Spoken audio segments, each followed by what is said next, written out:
se retrouve pour aménager ensemble cette pièce de vie de 35 mètres carrés. Il s'agit d'un projet client et à ce stade, l'espace est complètement vide. L'objectif, ça va être de créer une vraie pièce de vie complète qui regroupe l'entrée, la cuisine, la salle à manger et le salon, tout en gardant une circulation fluide et une impression d'espace. Juste à côté, il y a un radiateur placé dans l'angle du salon. Donc là, pareil, il faut le prendre en compte dans la disposition. On en a aussi un deuxième situé cette fois dans l'entrée, juste à droite de la porte principale. Ensuite, on a beaucoup d'ouvertures. La porte d'entrée, 2 autres portes intérieures, une fenêtre dans la cuisine, plus la baie vitrée. Donc forcément, ça vient un peu fragmenter les murs et ça réduit les zones où on peut vraiment s'appuyer pour positionner du mobilier ou du rangement. L'enjeu ici, c'est donc de venir réussir à organiser tout ça de manière cohérente en gardant un espace de circulation fluide et agréable tout en répondant aux attentes des clients. Et eux, ce qu'ils souhaitaient, c'était d'abord une vraie entrée, bien définie, pas juste un passage. Ils avaient aussi besoin de beaucoup de rangement dans leur pièce de vie. Ensuite, ils souhaitaient une cuisine ouverte, conviviale, avec si possible un îlot, mais qui permette de prendre un petit déj ou un repas rapide et délimiter la cuisine du reste de la pièce de vie. Pour le salon, ils voulaient quelque chose de chaleureux, un coin un peu cocooning. Et enfin, ils tenaient à avoir une salle à manger suffisamment grande pour pouvoir recevoir, donc il fallait aussi penser à garder de la place pour circuler autour de la table. En termes d'ambiance, ils m'ont envoyé quelques inspirations. Ils aiment les tons neutres, les matières naturelles, beaucoup de bois clair, de teintes beige, quelque chose de lumineux et de chaleureux. Donc le but ici, c'est vraiment de concevoir une pièce harmonieuse, fonctionnelle et agréable à vivre, où chaque zone trouve naturellement sa place malgré les contraintes. Et je vais te montrer comment j'ai réussi à équilibrer tout ça entre fonctionnalité, esthétique et cohérence globale. On commence avec l'espace salon. Je l'ai positionné juste ici, dans la partie la plus lumineuse, devant la baie vitrée. C'était l'endroit le plus logique pour profiter de la lumière naturelle. Sur ce mur, on avait déjà les prises télé, donc ça permettait aussi de placer facilement le meuble télé et l'écran, sans avoir à tirer de câbles ou à surcharger les autres murs. Pour le mobilier, j'ai donc choisi un canapé droit de 2,50 m dans un ton beige clair. J'ai préféré un canapé droit plutôt qu'un canapé d'angle, tout simplement parce que ça garde la pièce plus légère visuellement. Un angle aurait un peu fermé l'espace et bloqué la circulation, alors que là, on garde vraiment une impression d'ouverture et de volume. Au centre, j'ai ajouté une table basse gigogne blanche. Ce type de modèle est super pratique parce qu'on peut facilement la moduler. On sépare les deux plateaux si besoin ou on les superpose pour gagner de la place. Et en plus, le blanc, ça permet quand même de garder un rendu aérien sans alourdir visuellement la zone. Pour apporter une assise supplémentaire, j'ai placé un fauteuil en rotin dans l'angle à côté de la baie vitrée. Le rotin va apporter une touche plus naturelle et plus chaleureuse et ça casse un peu la rigidité des lignes du canapé. Donc ça ramène aussi un petit côté texturé qui fait écho à l'ambiance bois et beige du reste du projet. Le meuble télé est volontairement peu profond pour ne pas alourdir la zone. L'idée, c'était vraiment de garder un ensemble fluide avec une impression de légèreté tout en ajoutant quand même du rangement. Au mur, je suis venue fixer directement la télé et j'ai ajouté un panneau en tasseau de bois juste derrière. Ça va venir vraiment délimiter l'espace télé et créer un fond chaleureux. En plus, les tasseaux,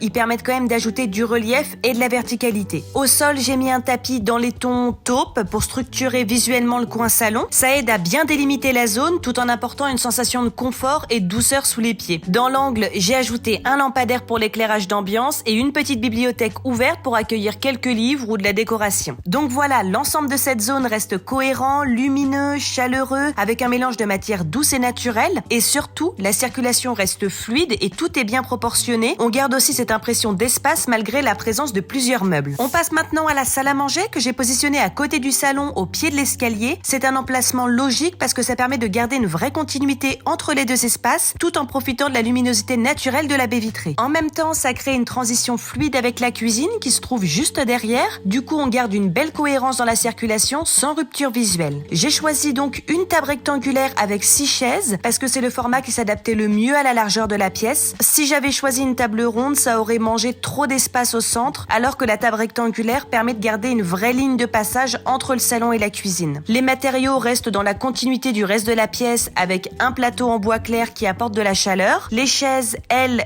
sont en tissu dans des tons beige pour renforcer cette idée de douceur et de cohérence avec le canapé du salon. J'ai ajouté un tapis sous la table, ça va permettre d'apporter du confort visuel et acoustique et surtout, ça aide à bien délimiter la zone salle à manger sans la cloisonner. Au-dessus de celle-ci, j'ai installé 2 suspensions en rotin. C'est une matière naturelle qui va réchauffer tout de suite l'ambiance et ça fait aussi écho au fauteuil du salon. Ça va venir créer une vraie unité dans la pièce tout en donnant un côté un peu plus convivial à la table. Sous l'escalier, j'ai profité de l'espace disponible pour ajouter du rangement. J'ai placé un meuble type Kallax de chez Ikea et 2 petits poufs qui peuvent venir servir d'assises d'appoint quand il y a du monde. C'est aussi une zone souvent perdue, donc là ça permet d'exploiter chaque mètre carré sans alourdir visuellement l'ensemble. Pour finir, j'ai mis une plante verte pour compléter cette zone. Elle va apporter une touche de vie et de fraîcheur. Donc voilà, globalement l'idée c'était d'avoir une salle à manger à la fois chaleureuse, fluide et bien intégrée au reste de la pièce. On va retrouver une vraie continuité entre les matériaux, les teintes et les formes. On passe maintenant à la cuisine qui est positionnée juste à côté de la fenêtre. Cet emplacement permet de profiter de la lumière naturelle tout en gardant la cuisine bien intégrée dans la pièce sans qu'elle soit trop visible depuis le salon. Les clients m'avaient envoyé plusieurs inspirations au niveau des couleurs et des matériaux, donc je suis partie sur une cuisine en L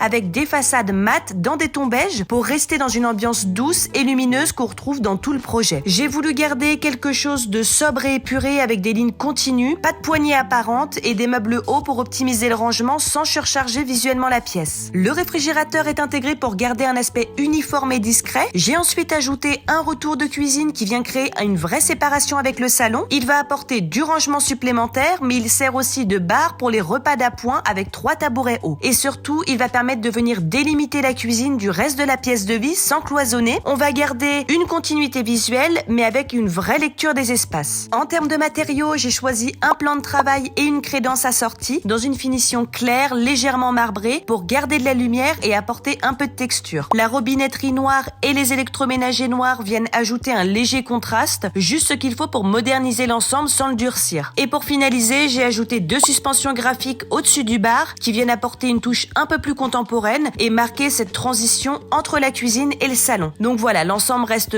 cohérent, lumineux, fonctionnel et surtout parfaitement intégré au reste de la pièce de vie. Et on termine avec la dernière zone, donc l'entrée. Mais juste avant, dites-moi en commentaire ce que vous avez pensé de cet aménagement, si vous auriez fait autrement et n'hésitez pas à laisser un like si la vidéo vous a plu. Donc ici l'idée c'était vraiment de venir créer une entrée définie tout en gardant de la lumière et une bonne circulation vers la cuisine. J'ai donc ajouté une cloison ajourée dans des tons clairs qui permet de délimiter visuellement l'entrée sans fermer complètement l'espace. Ça garde une impression d'ouverture mais on ressent tout de suite la séparation entre les 2 zones. Juste derrière la cloison, j'ai positionné un meuble à chaussures sur lequel je suis venue fixer une planche en bois pour réchauffer un petit peu la zone et créer une surface où poser ses clés ou quelques éléments déco. En face, je suis venue fixer un miroir mural qui permet à la fois d'agrandir visuellement l'espace et d'apporter une petite touche pratique au quotidien. J'ai aussi mis des crochets pour les manteaux. Pour bien marquer cette zone, j'ai choisi de peindre le mur d'entrée dans un ton plus foncé, ce qui va venir créer un vrai contraste avec les murs clairs de la cuisine.